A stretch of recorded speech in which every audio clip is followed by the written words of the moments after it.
It's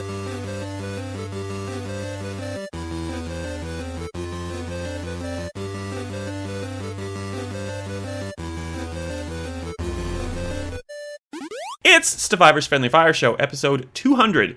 200 for the start of June 2022. I'm one of your co-hosts, Steve Wright. Joining me, as always, is my fellow co-host, Ben Salter, and I'd be remiss at this celebratory time if I didn't thank previous co-hosts Shane Wall, Gaetano Prestia, and Leo Stevenson. And they're not here, though, and you are. So happy anniversary, Ben. Congratulations. We made it. Yes! 200 is crazy. I'm surprised we made it. We had a big gap for a while, but we've come back. It's just the two of us now in like a weekly / fortnightly / monthly sometimes, whatever we do, regular-ish show, and we made it to 200. Yes. So congratulations. And as usual, we don't have facts, we don't have organization, so we're basically half-assing this celebratory podcast, but you know, it is what it is, right? Or unless you have a better idea. Well, as you say, we used to be a 5-man show, and we had some great times with our co-hosts. We didn't get any of them on because we're poor at arranging things, and we probably should have. We should note that we did have Gaetano and Shane on the Lost episodes about a year and a half ago for the launch of the Xbox One and the PS5. I'm not sure if we ever mentioned this on the show. This is technically should be episode 202. We had 2 other episodes. Those guys were involved. And there was a small incident in which they were not actually recorded. So we just had a fun chat on Zoom, basically. I think we've talked about it before. It's totally my fault. I'm an idiot. And unfortunately, there's not much we can do to fix idiocy. We had a great time catching up. It was just a personal, very... what's the word I want? Like intimate. It was an intimate meetup that was for us and no one else, and hopefully we can do a proper one. It was very 2020, but we do have a big milestone coming up in December of this year. Will be our 10th anniversary. So this is our 200th episode, but we also celebrate 10 years in December. So perhaps we'll use that to all get together in person and do a special reunion show of sorts. We definitely should. And I guess with that in mind, we're not going to be too self-indulgent, I don't think, but we're going to go through a little bit of a history, a trek through time, if you will permit us, of the Friendly Fire show. Actually, the Friendly Fire cast, because on the 10th of December 2012, that's when the mighty giants of Melbourne games outlets, Stevivor and MMGN, joined forces for the first ever Friendly Fire cast. And it was good. It was. I actually listened to this today, so most of it, I had to skip through some bits because I was getting a bit bored, but most of it is good. I was surprised at the quality because after that episode, the audio quality really drops. I think we moved to some iPhones, or the MMGN office was really echoey, so even when we eventually got good gear, it was like this massive space that was broken up into meeting rooms, but they didn't have a ceiling on them, so it was like the sound just bounced out. But the first one's not so bad, and we actually had a different theme song in the first episode. So I've forgotten what it is already, but it was like a mashup of the sound you still use for Survivor videos with like some Friendly Fire dialogue put in. I don't know where that came from. Oh, totally I'm imagining different. Shane cobbled that together. So thanks, Shane. No, it was Leo. Shane wasn't in that point. So that's right. I think Leo must have edited. Yeah, because we used to use heaps of audio tracks. So someone would say something, and then he would clip in I forgot about this. Would clip in like a little sound effect from The Simpsons or Mario or something, which was like based on what we said. Like you mentioned in the first episode that your fingers were too fat to use like a touchscreen somewhere, and he put in The Simpsons like, please, mash your keypad if you need a special dialing wand, like stuff like that. We got some fan feedback after the first episode that the audio clips were too loud compared to the actual show because it was like and that was true, fair feedback.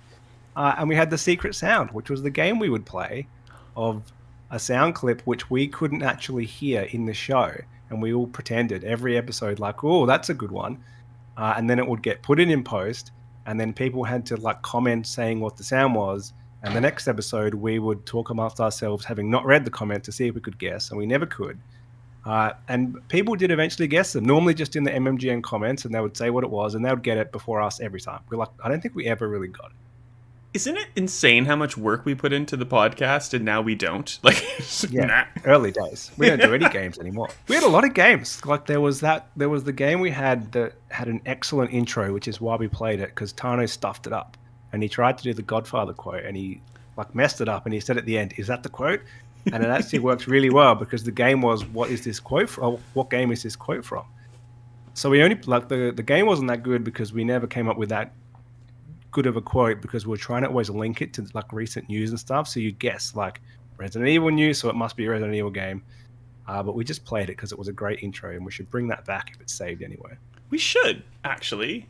I did. Yeah. Oh, man. Yeah, we definitely should. The first episode of the Friendly Fire cast, we talked about the Wii U, which I thought was hilarious. The second episode, which followed 7 days later, because we were a weekly format at that time, had the new theme, the current theme that Shane created. So that's been in 199 episodes. Yeah. Well, probably more. I think we've probably put it in more extra ones. We're technically past 200, but that's fine. And then, we're going to jump forward a bit because we're not going to do every single episode. The 24th of May, 2013 is when we changed the name of the podcast to the Friendly Fire Show. Conveniently enough, we talked about the Wii U with episode 1, with episode 20, which we called episode 20-1 because we thought we were funny. We were talking about the Xbox One. That sounds funny. I don't know that we did change it then. I feel like we changed it at 42 when Shane joined, but potentially not. Oh, maybe I just went back and changed the name. I don't know. I can't remember. The good thing is, if you really want to really relive all of these, trips down memory lane, you can go to the website, and they're all there to listen to. If you can get past the terrible echoey audio quality, which some of them are good. Eventually, we fix. Eventually. Yeah, well, so Shane joined in episode 42. That's why I thought that's when we changed to a show. And that's when the audio massively improved because we got proper mics and we got like a proper recording desk and he knew how to use it and we didn't matter because he was there. So he essentially became our fifth host and producer in that he just told us what to do and these are the levels. Still had an echoey office, so it wasn't really until we moved out of there that it improved again. I think we hijacked a training room at your old office that we just kind of said, this is our podcast studio. No one seemed to care ever. It worked fine. Oh, they did. I just kind of tried to deal with all of the complaints outside of the group so no one felt like it was a big deal. But yeah, no, I got in trouble a couple times for that. But then they laid me off, so like, bugger them. Okay.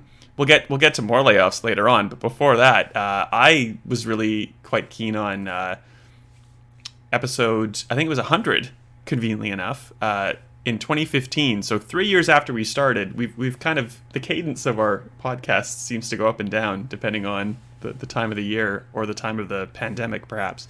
Anyway, episode 100 was from Las Vegas, and it was just after we went to E3, which we'll talk about later on, and it was just after my bachelor party, which was exceedingly crazily fun, and it was just good times, and that was literally half a podcast show ago, episode 100, with the five of us having fun, which was cool.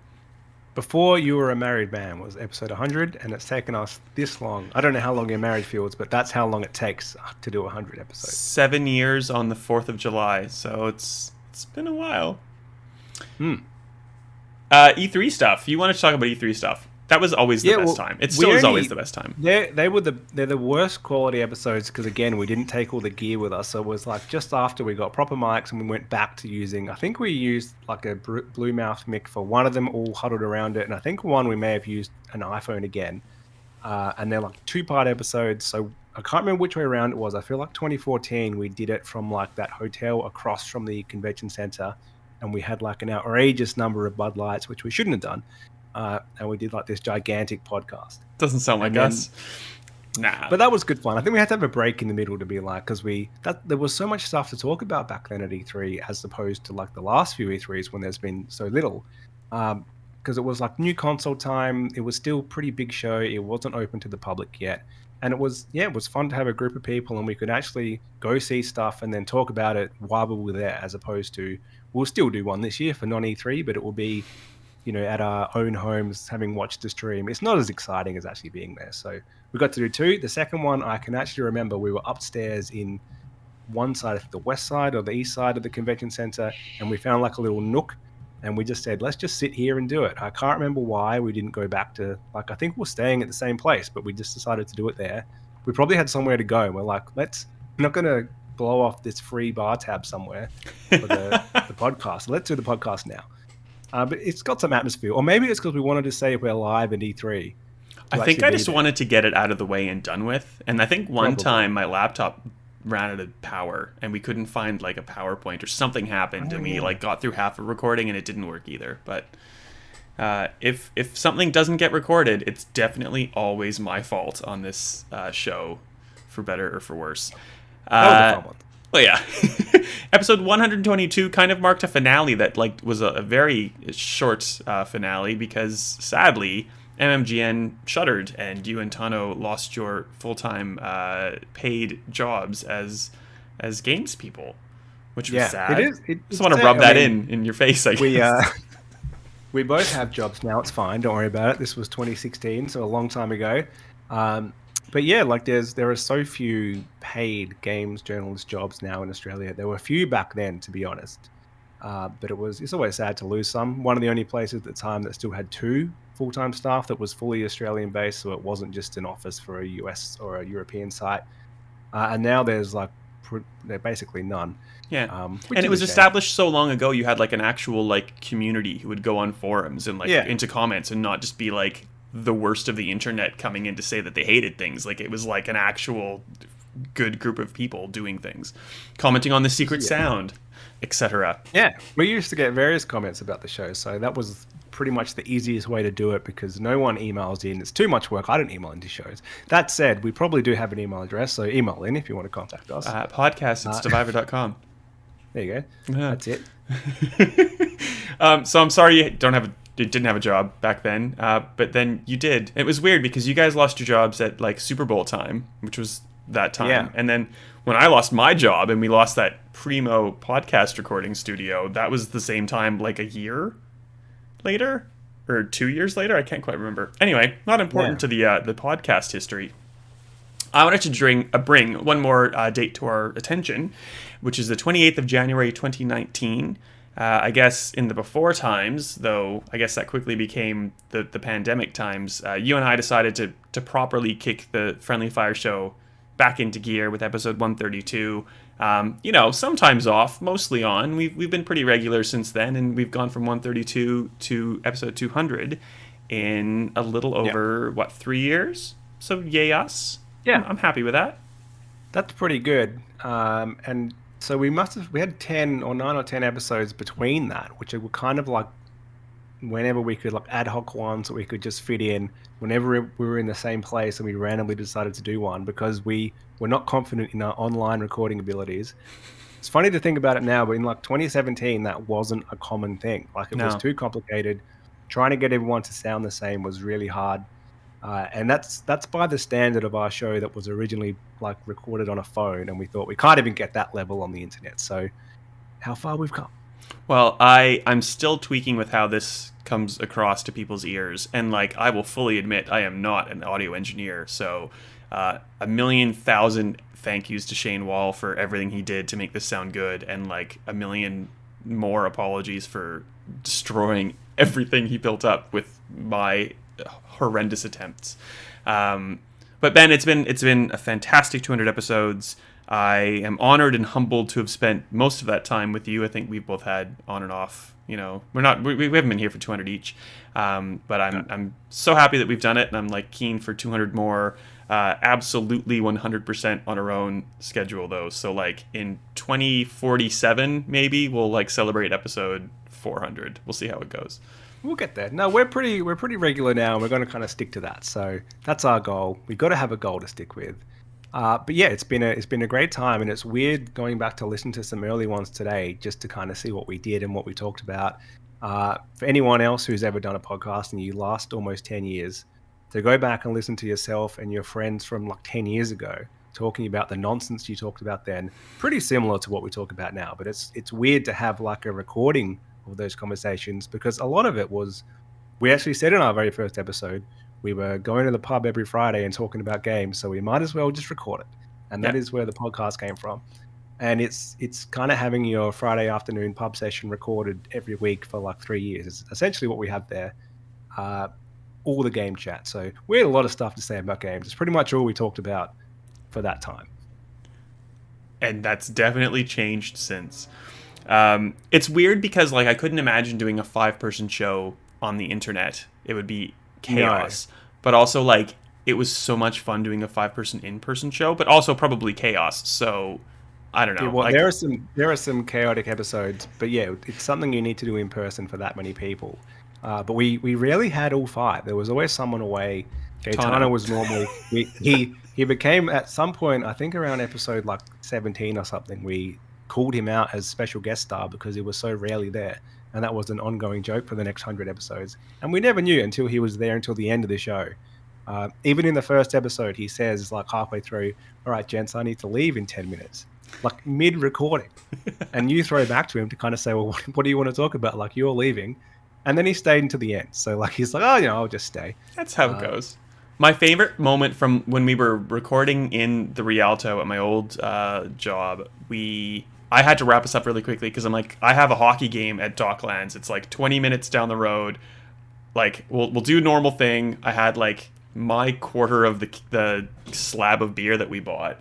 Ran through the city to get to hockey on time, was drunk off my face, and got a hat trick. And I'm like, I guess I should play every hockey game absolutely drunk off my face, which is not a recommendation. Please don't do that. Right. But that's one of my favorite moments. I'm putting you on the spot then, but do you have something similar? Do you want me to vamp for a second? Well, no, it's like every show. I think we had a few. There was one that I just kind of saw again today where we did it in a pub because we were like, let's just record here on our phone. And we made fun of it at the start because you could hear other people just chatting behind us. And I think it's episode 17. Don't go back and listen to that because it's just ridiculous that we even did that. But that was just, I think we decided to blow it off that week. We're like, let's just go back to our old schedule, forget the podcast. And then when we were there, we realized we're just talking about games again. Let's just record this, which was the original idea, but terrible content. You can't get away with that in 2022. But and it was cheaper to get the slab and go to like a quiet / echoey room. So there you go. We're idiots. You were saying that we're going to get to probably episode 400 sooner than later, and I think we might have to do like a special like 201st episode next week possibly because Summer Game Fest, even though it's like the coldest day in Melbourne ever right now, is about to kick off. So there's stuff starting this Friday in Australian time on the 3rd of June. I'm not going to get into, I don't think we're going to get into all the things, but there's like 4, in my mind, key things that are occurring, and I guess I just wanted to run through them with you, Ben, to see what you thought.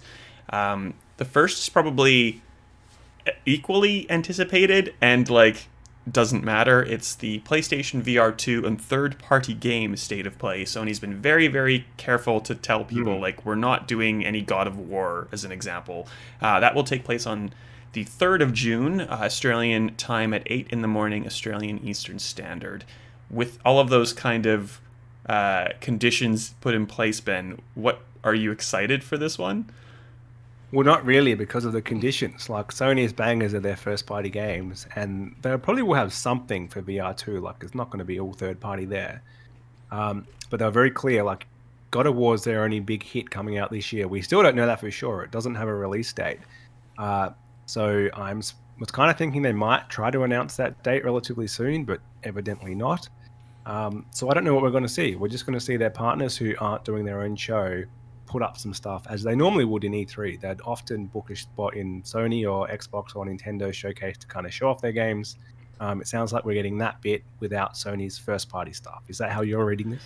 I think so. And like we'll get into like what's been confirmed, but we don't have like a Square Enix Presents this year as an example. So I wouldn't be surprised if we're going to see like Final Fantasy 16 or 7 Part 2 as part of the Sony presentation. Like I don't know what else there really is. Like I can't think of anything huge that we don't know about already.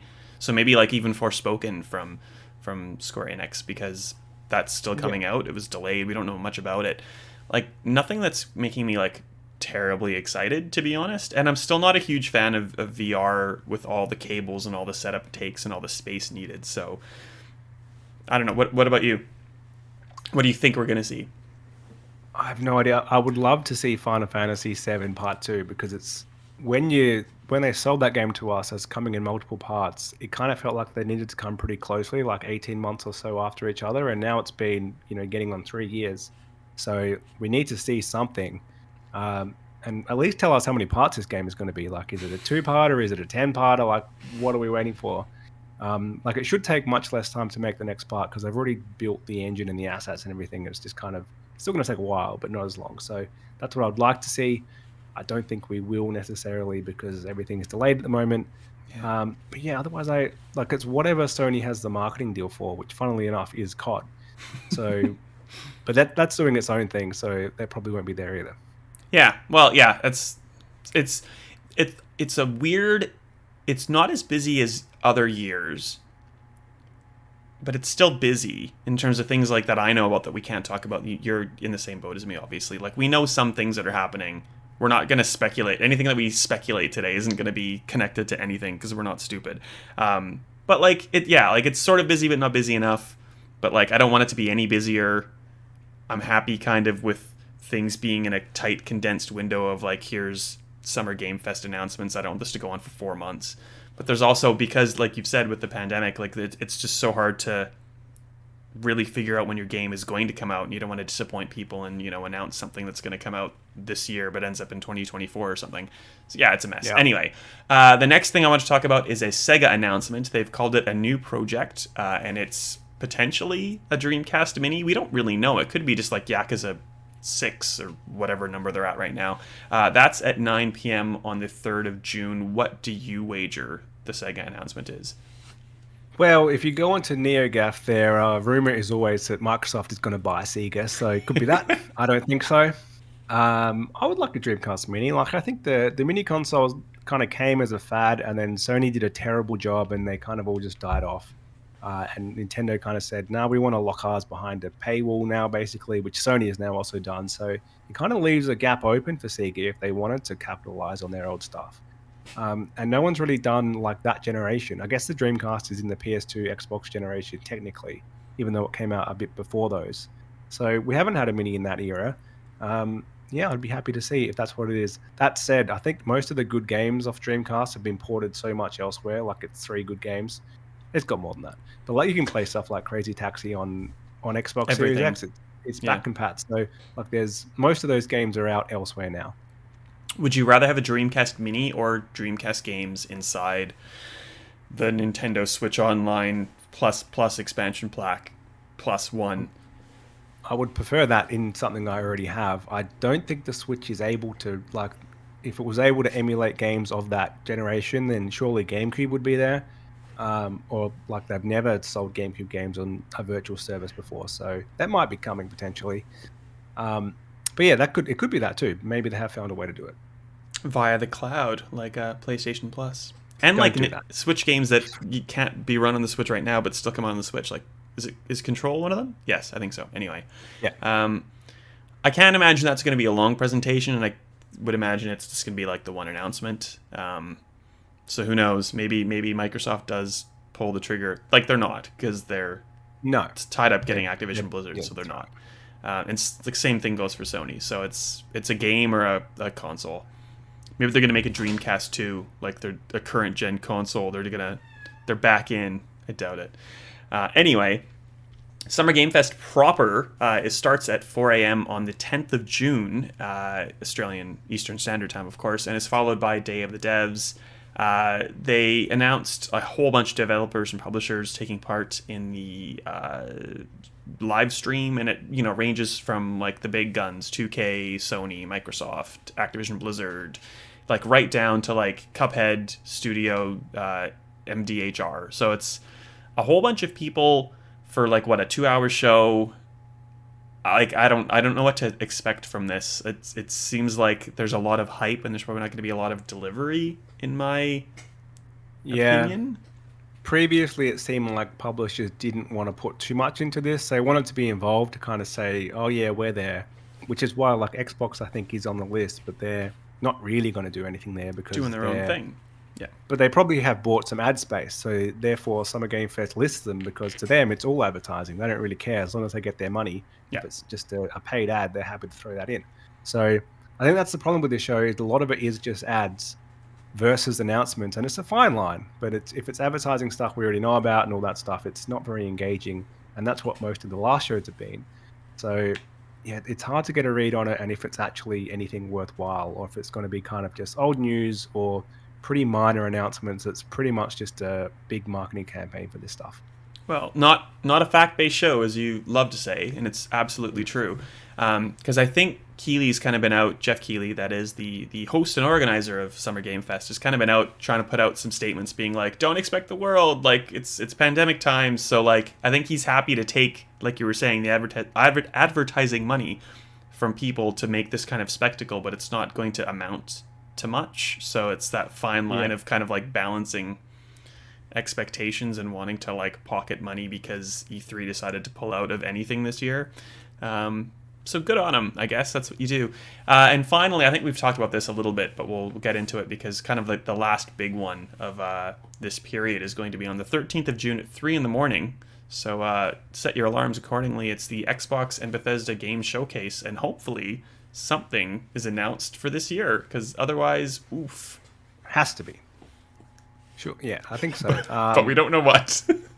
I know pretty much everyone said it's going to be a 90-minute show, and then Xbox said maybe it won't be, but like it will be. That's what they always do around that time. But with Bethesda now thrown in, it's actually probably less than what they normally do because they've got all their stuff as well. And they used to have their own show, of course, at E3. So I think it'll be pretty tight. I hope there's not too much talking. Like, we've always had so much executive banter. We don't need any of that. And I know Xbox tried to make it fun, but it's never fun. It's always just awkward. Like, let's get some pizza or what, but none of that. A little bit, like, I'm happy to hear from Phil for a little bit. I'm happy to hear from Sarah Bond and Matt Booty a little bit, but like 2 minutes each, and then just games. Like, that's what they need to do. That's what effectively Nintendo and Sony have done for ages now, and it's way better to watch. So yeah. Inside Xbox failed because they were just too awkward and too chatty, and I hope they've learned from that. And it's just straight to the point. Here's our stuff, especially because as far as we know, they have nothing. So if they opened, whatever they open with needs to be strong. It needs to be here's something out this year. Whether that's, even if it is just this long-awaited, lost, hidden GoldenEye remaster, at least it's out this year. I'll take that. You really want that, Ben, don't you? That's all they have. Maybe Forza. I think they have got Forza Motorsport. Oh yeah, there'll be a car. They'll, like, even though no one's there, there'll be like a car on the stage. Like, ooh, a car. Like, oh wow. Things I don't want to see. Like, I don't want a 5-minute montage of like Halo on Paramount Plus Season 2. If they're going to announce like another, I don't know, Fable on Netflix or whatever it's going to be, like, sure, but like keep it short. I'd rather learn about Fable from Playground Games that, you know, you've announced but we've not seen anything from. I don't want the like really huge deep dives that Bethesda was doing because they just needed to fill time in their own presentation. Like, I don't need to see Starfield for a half an hour. I don't need to see it for 15 minutes. Like, I just want like a tight 5 maybe of gameplay. Like, it doesn't have to be over the top. Just like know what you're doing. And hopefully Xbox and Bethesda can deliver. Anything else from the Summer Game Fest that you wanted to talk about before we keep going? I think that's about it. Basically, it's very similar to last year. It's Xbox doing all the heavy lifting, and we talked on this very show about how great the Xbox not E3 showcase was last year, and then a year later, they've actually released like none of that stuff, essentially. So probably need to remember that, and let's get some games which are actually coming out to be announced. Indeed. Head to the site for a list of all E3 replacement live streams in Australian times, and let's see how we go with this. I've played a bunch of it. I don't know if you have. In our only game that we've played this week that we're going to talk about, I thought we'd focus on Ubisoft's Roller Champions, a free-to-play kind of roller derby style game. How much have you been able to play? I played a few rounds, but I also played a bunch at E3 2019. I think that's how old this game is. Like, in a closed environment with people forced to do teamwork because you're told what to do, essentially. And that was a fun way to play it, but it doesn't really translate to that in real life. Well, yeah, it's so. I think a lot of the problem is there's no incentive to be a team player. And just to quickly like get people across what needs to happen, it's 3 versus 3 on a oval pitch, and you basically just have to go around a lap once to get the opportunity to score a goal. If you go around the lap twice, you get a 3-goal opportunity. If you go around the lap 3 times, you get a 5-goal opportunity. To get the goal, you have to shoot a ball through a hoop that opens up once you've made sufficient lap. Yeah. So like simple in practice, but like just in nightmare in theory, because everyone wants to be a lone wolf and no one wants to like play as a team. And the problem that I have especially is that all of the challenges and like sponsorships right now are basically trying to encourage people to score goals and like be the hero. And you're never going to get a ball around a circle fighting another team unless you work together. So that's kind of my issue with it. The bigger issue, I think, and I know that you've encountered it, is that the connectivity right now is just atrocious. Like, it takes 3 or 4 times to get into the game, let alone like 30 seconds to 5 minutes to find a game. And then I've had disconnects during mid games, and I think like you put up a clip on Twitter. Did that end up as like a disconnect, or did it just? That was like, a disconnect. Yeah. So before I disconnected, I got stuck just kind of rollerblading in place, essentially, and rubber banding across the stadium, and then it disconnected. So not great. And it does try to match you with people of your skill level or something like that. So I was always playing with other recruits, which is good in practice. But like when you actually dig down into that deeper, like the other people didn't know what to do. I only knew because I'd played it years ago and it kind of came back to me. And people don't really pay attention in tutorials, as it turns out. So like I scored in the game that we won. We only got 4 goals in the end, and it timed out. And I scored all 4 of those one at a time because I was trying to pass to people, but then they would just randomly throw the ball away. And so I got to a point where I was like, hell with this, I'll just score. And the other team didn't seem to know what to do. That was the very first game I played. I thought, I'm great at this game. And then, of course, you move up to people who are more in tune with how you play, and that's when the kind of that selfish style, which is what I was doing because I kind of gave up on my teammates, comes into it. So it's hard to get that balance. I don't think I'm old. Well, I am old, but I don't think I'm reflex old as yet. And I've asked Ubisoft a whole bunch of questions about connectivity and like where servers are. Some games are just like perfect, and like everyone seems on the same page, and like nothing feels cheap. But then there are other games where I'm just like, I go to hit people and I just go straight through them, and I'm like, oh, okay, well, maybe I missed. And then other games where like it just seems like the other team is maybe like half a second ahead of me and like just know when they can hit me, and it doesn't feel right. But then like the other weird thing is when everything is gelling and you're working with a team that knows what they're doing and wanting to play together, like it can be the most fun experience that you've ever had. Like it's this weird, I don't know, like I don't know how you fix that even. Like if it's just balancing, if it's better matchmaking. When I'm waiting 5 minutes for a game, is it literally because there's no one playing that's like sort of at my own skill level? Like I don't have the answers.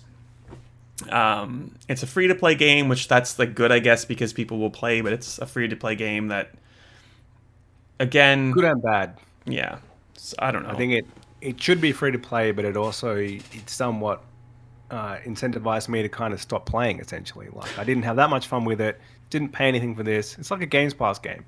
So you kind of just fall off it, and that's why it takes half an hour to find a game now. Yeah, well, yeah. I think I got up to 47 minutes this morning when I was, because I just turned it on when I was doing work, and I'm like, we'll see what happens. Like maybe I'll get a game.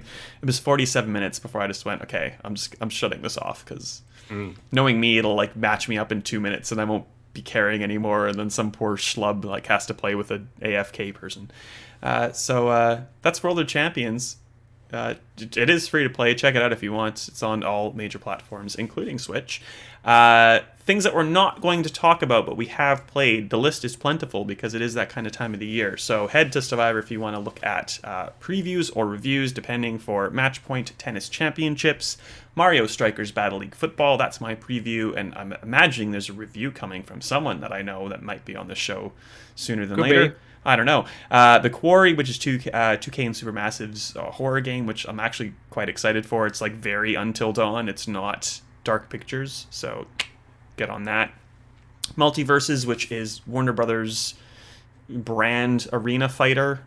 Sniper Elite 5, which is on Game Pass if you're so inclined. And these things that I'm wearing on my head, the SteelSeries Arctic Nova wireless headphone things, whatever. They're great. I love them. If you want to really delve into my weird setup at my desk and figure out all the uses I have for it and how it delivers, read it. Anyway, done. Ben, news. I know your thoughts on this, but tell the world. The Xbox will finally let you see what a secret achievement actually details without having to go to like trueachievements.com. Excellent news. I can't believe this didn't come with like the Xbox One launch. It should have happened 10 years ago. But yeah, glad it's here now. Like PlayStation's had this for ages, and there's no issue with it. If you don't want to know and you want to keep it secret because whatever you like your achievements to surprise you. If it's a story spoiler, as an example. Yeah. And they're often not. Even when it says it's a spoiler, it's like very vague anyway. You can keep them hidden. So it's good to have the option. Makes sense. True Achievements has been kind of a godsend in that way that you can always look there. You can reveal them there. They can either be secret or displayed.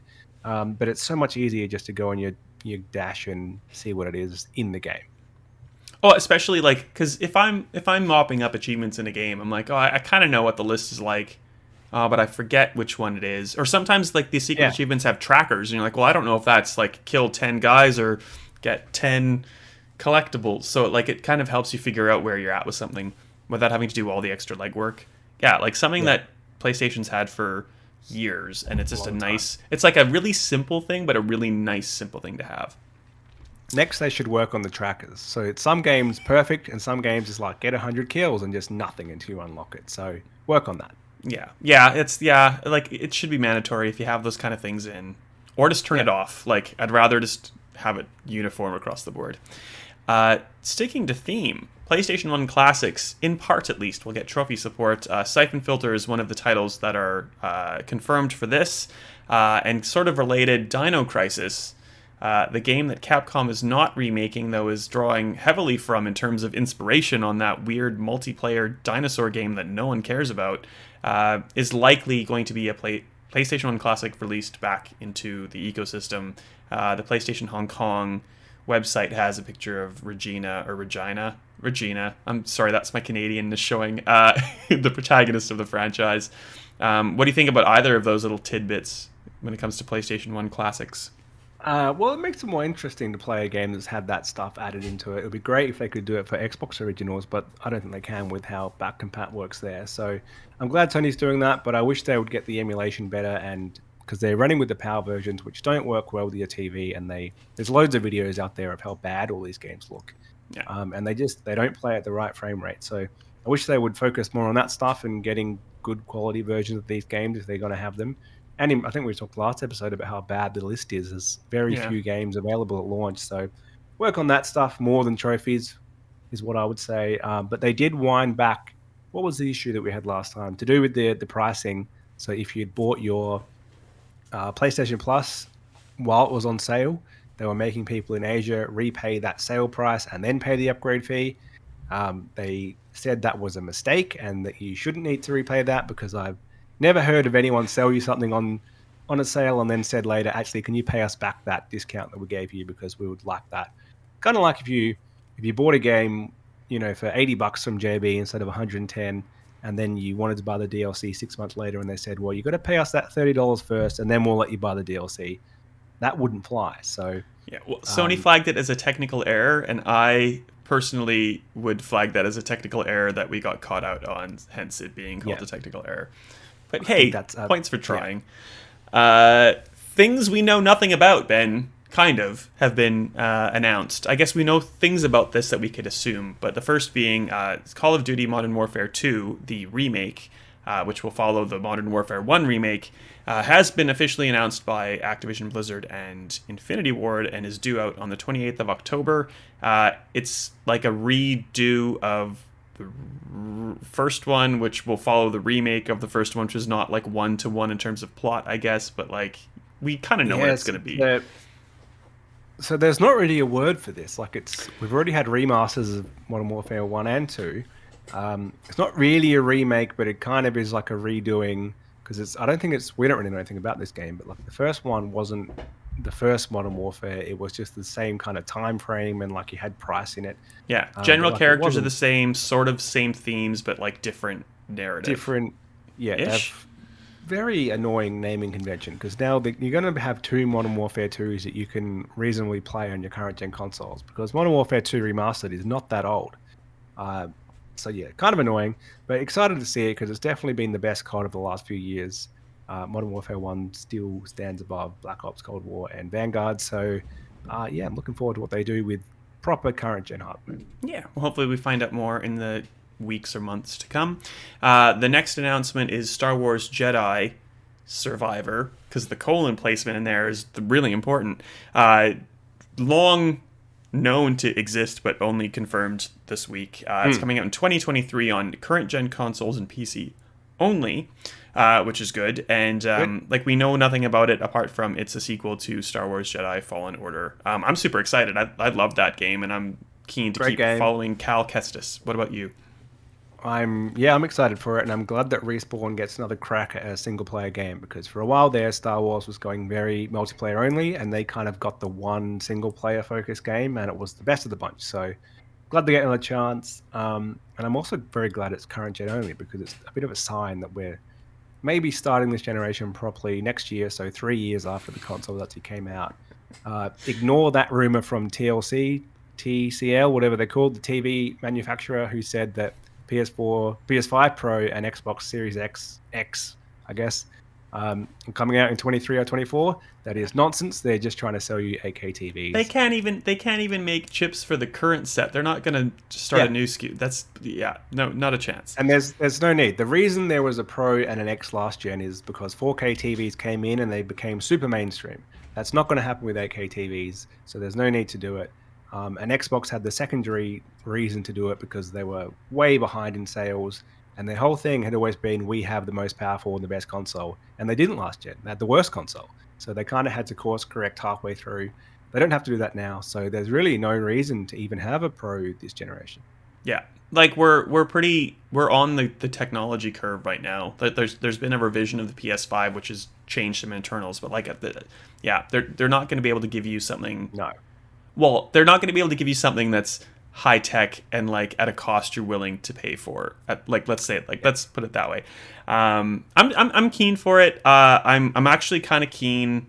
I'm almost wanting to go back into Fallen Order itself because I think I played on one of the easier settings because difficulty didn't matter, and it was like kind of being compared to a Souls game in the Star Wars universe. And I didn't like Souls games at the time, so I think I played pretty easy and like just wanted to go for the story. And now that I've gone through Elden Ring, and now that you've gone out through Elden Ring, congratulations on 1,000 gamer score. I'm kind of keen to maybe bump up the difficulty and see how I go. Maybe. Yeah, well, it does have a current gen patch, so I guess it runs in a higher frame rate or something. Not a fact-based show, but worth revisiting potentially. Yeah, that's the news. There's going to be a lot more, like I said, hopefully because of Summer Game Fest. So we'll let you know when we come back and we'll cover it all. But we can't finish our 200th episode, Ben, without our regular segment, This Fortnight in Delays. I think people are learning not to delay games because they're not announcing games. It's pretty light this week. We have the Quarry multiplayer is delayed until June 2022. The game itself comes out in June, but you can't go online and play with a friend until a month later, which kind of wrecked my plan. I was really excited about the Quarry, and I know you're kind of into the Supermassive games. I was trying to see if we could tee up playing together for a potential review. Who knows? But I don't think that's going to happen unless I fly to Adelaide or you come to me, and no one has time for that in the next week, so...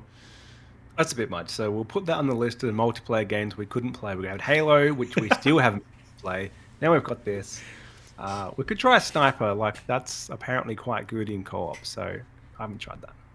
Well, there's an achievement for joining someone else's game as like an antagonist and killing them, and I literally joined a game and the person like shot something too close to them that was explodable and died from the explosion. So I instantly got the achievement. It was fantastic. But I could at least maybe liaise with you to get you that one easily. You can shoot me, I can shoot a barrel. We'll see how it goes. It'll be great. Before we wrap up this episode, anything else you wanted to add? Where can we find you on the internet, Ben Salter? I am Ben_Salter on Twitter, and yes, it's been a fantastic 200 episodes. He is hoping for at least one more, and potentially more after that. We'll never know. I like your idea of trying to do like a proper 10th anniversary with more people where I have Yeah. 17 fail safes. So if we do it, I record it and it's not lost to time. Yeah, in person, the old way we used to do it, everyone around like a table with fancy microphones or whatever we've got. We can, yeah. Oh no, those are gone. I got rid of them. I needed Not space in my necessarily garage. those ones. We'll figure it out. I'm Wright on the internet, and you can find us both, obviously, and probably in more frequency, especially Ben, in the next couple weeks on Stevivor.com. Thanks for joining us. I should say goodbye. Goodbye. I thought you were going to say goodbye. You say goodbye. I know. Just cut it there. That's a good spot to cut.